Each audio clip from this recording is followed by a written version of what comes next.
Hi hello everyone, எல்லோரும் எப்படி இருக்கீங்க? நல்லா இருக்கீங்கன்னு நினைக்கிறேன்.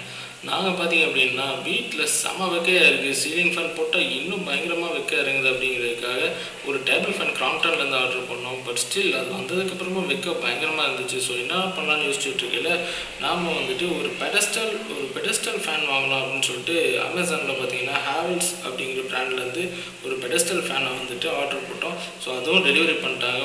வந்ததுக்கப்புறம் தான் தெரிஞ்சு நம்ம தான் அந்த ஃபேனை வந்துட்டு அசம்பிள் பண்ணணும் ஃபுல்லாக அப்படின்ட்டு. சரி ஓகே, நமக்கு எதுவும் தெரியாது, நம்ம கடையிலேருந்து யூஸ் பண்ணுறாங்கிறப்ப என் ஃப்ரெண்டு ஒருத்தர் வந்துட்டு ஏற்கனவே இது மாதிரி வாங்கி அசம்பிள் பண்ணதுனால நான் பண்ணித்தரேன்னு சொன்னப்போ, ஸோ என் ஃப்ரெண்டு வந்து பண்ணாப்புல. ஸோ அதை நம்ம மக்களுக்கு எப்படி பண்ணலாம் அப்படிங்கிறத காட்டலாம்னு தான் இந்த வீடியோ பிடிச்சிருந்தால் லைக் பண்ணுங்கள், கமெண்ட் பண்ணுங்கள், ஷேர் பண்ணுங்கள், மறக்காமல் சப்ஸ்கிரைப் பண்ணுங்கள், சப்போர்ட் பண்ணுங்கள் சேனலை.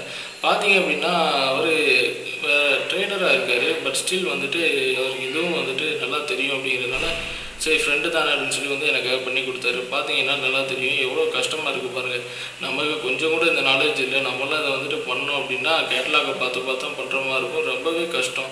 இந்த மாதிரி ஆன்லைனில் ஷாப்பிங் பண்ணுறதுக்கும் வெளியேருந்து நம்ம வாங்கிட்டு வரதுக்கு என்ன வித்தியாசம்னா, அங்கே ஒரு கடைக்கு போனோம் அப்படின்னா அவங்களே வந்துட்டு ட்ரேடர்ஸ்க்கு போனோம்னா எல்லாமே அவங்களே பண்ணி வச்சுருப்பாங்க, நம்ம தூக்கிட்டு வந்துடலாம். ஆனால் இந்த மாதிரி ஆர்டர் பண்ணுறப்போ நம்மளே எல்லாம் பண்ண வேண்டியிருக்கு.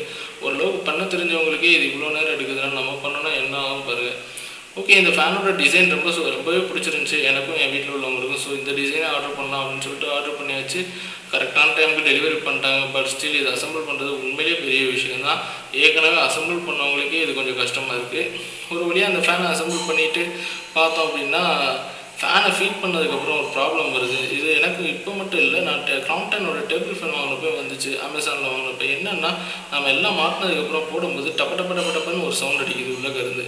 ஸோ இது என்னன்னு சொல்லி தரல. இதுலேயும் பார்த்தீங்கன்னா வந்துச்சு. ஓகே, என் ஃப்ரெண்டு ஃபிட் பண்ணி கொடுத்துட்டு போயிட்டாரு. அதுக்கப்புறம் பார்த்தீங்கன்னா ஓவர் நைட்டில் அந்த சவுண்ட் வந்துச்சு. திரும்ப அவர் கால் பண்ணி கேட்டப்போ அவர் மார்னிங் வந்து இப்போ மாட்டுறாருல கரெக்டாக இதை வந்துட்டு இன்னும் கொஞ்சம் டைட்டாக மாட்டினார். மாட்டினோன்னு பார்த்தீங்கன்னா சவுண்ட் நின்றுச்சு. இதுவே நம்ம ஒரு ஃபேன் மாட்டுறதுக்கு ஆள் கூப்பிட்டோன்னா அந்த அண்ணா ஒரு 200 சார்ஜ் பண்ணியிருப்பாங்க. எனக்கு என் ஃப்ரெண்டுக்கு தெரிஞ்சதுனால ஓகே நான் சமாளிச்சிட்டேன். ஆனால் நீங்கள் அமேசானில், ஃப்ளிப்கார்ட்டில் இந்த மாதிரிலாம் வாங்கினீங்க அப்படின்னா உங்கள் ஃபேனில் இந்த மாதிரி டபுள் சவுண்ட் வந்துச்சுன்னா அந்த ப்ரொப்ரேட்டர் பின்னாடி இருக்குது பார்த்தீங்களா, அதை நீங்கள் கழட்டி மாட்டினீங்கனாலே ஓரளவுக்கு சவுண்ட் நின்றுது. இப்போ சுத்தமாக சவுண்டே வரதில்லை. கிட்டத்தட்ட 10 டேஸாக யூஸ் பண்ணிகிட்டு இருக்கேன், எந்த பிரச்சனையும் இல்லை. இப்போ இந்த ஃபேன் வந்ததுனால என்னோடய வெக்கை ஓரளவுக்கு நல்லாவே குறைஞ்சிருச்சுன்னு சொல்லலாம். ஏன்னா நம்ம சீலிங் ஃபேன் போடுறப்போ மேலே இருந்தால் வெக்கை அப்படியே பிடிச்சி இருக்குது. டேபிள் ஃபேன் வச்சுருக்கப்ப உண்மையிலேயே நான் செகண்ட் ஃப்ளோரில் இருக்கிறதுனால எனக்கு ரொம்பவே இந்த ஃபேன் வாங்கினா எனக்கு ரொம்ப யூஸ்ஃபுல்லாக இருந்துச்சு. ஸோ கேஸ், உங்களுக்கு இந்த ஃபேன் பிடிச்சிருக்கா? இந்த கலர் நல்லா இருக்கா? வாங்கலான்னு தோணுதா? அமேசானில் வாங்குவீங்களா? இதை பார்த்தீங்க அப்படின்னா நான் ஆஃபர் ப்ரைஸில் 2099 வாங்கினேன். நீங்கள் வாங்குறப்போ மேபி எப்படி இருக்குன்னு ப்ரைஸ் செக் பண்ணிக்கோங்க. பிடிச்சிருந்துச்சுன்னா வாங்க. இந்த ப்ராடக்ட் எப்படி இருக்குது, உங்களுக்கு யூஸ்ஃபுல்லாக இருந்துச்சா? பார்த்தீங்க அப்படின்னா அந்த ஃபேன் நல்ல ஸ்பீடாகவும் இருக்குங்க. 1 2 3 நல்ல பவர் அட்ஜஸ்ட்மெண்ட் தெரியுது. மேலே கீழே டில்ட் பண்ணிக்கலாம், சுத்த விட்டுக்கலாம், எல்லா ஃபெசிலிட்டியுமே இருக்குது. ரெண்டாவது வந்துட்டு ஃபேன் வந்து நல்ல ஒரு லைட் வெயிட்டாகவும் இருக்குது. நான் நிறைய ஸ்டீல் ஃபேன்ஸ் பார்த்துருக்கேன். இந்த பெடஸ்டல் ஃபேன்ஸ்லாம் வந்துட்டு பொது இடங்களில் பார்த்துருக்கேன். ரொம்ப வெயிட்டாக இருக்கும், ஒரே இரும்பாக இருக்கும். பட் இது பார்த்தீங்க அப்படின்னா கொஞ்சம் இரும்பு ப்ளஸ் அதிக பிளாஸ்டிக் அப்படி தான் வந்திருக்கு. ஸோ அதனால் தூக்கிட்டு வரப்போ அவ்வளோ வெயிட் இல்லை. எங்கேயாவது கேரி பண்ணனா கூட நீங்கள் ஈஸியாக கேரி பண்ணிக்கலாம். ஒரு ஃபங்க்ஷன் வீட்டுக்கு போகிறீங்க அப்படிங்கிறப்பெல்லாம் ஈஸியாக எடுத்துக்கலாம். யாருக்காவது கிஃப்ட் பண்ணால் கூட இந்த மாதிரி ஃபேனை ரொம்ப அழகாக பேக் பண்ணி கொடுக்குறாங்க, கிஃப்ட் பண்ணிடலாம்.